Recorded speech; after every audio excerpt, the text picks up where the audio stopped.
Nagsimula na ang Maritime Research, Education and Training Summit 2025 ng National Maritime Polytechnic.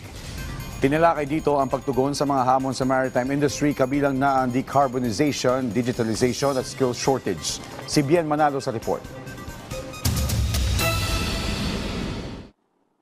Umarangkada na ang 2-day Maritime Research, Education and Training Summit 2025 ng National Maritime Polytechnic. Tinalakay sa summit ang pagtugon sa ilang hamong kinakaharap ng maritime industry, kabilang na ang decarbonization, digitalization at skills shortage. Pinag-usapan din ang pagprotekta sa kapakanan at pangangalaga sa mental na kalusugan ng mga seafarer, alinsunod na rin sa umiiral na Magna Carta of Filipino Seafarers.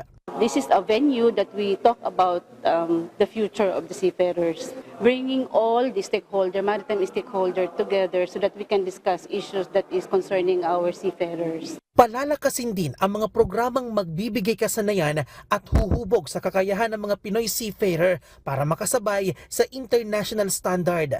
Katunayan, malaking bahagi ng kanilang pondo ay ilalaan din sa pagbibigay ng education and training support.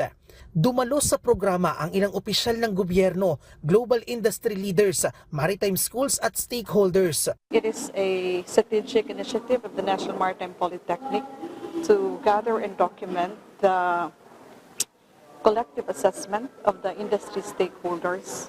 Samantala, umusad na sa Kongreso ang budget deliberation para sa panukalang pondo ng NMP para sa susunod na taon.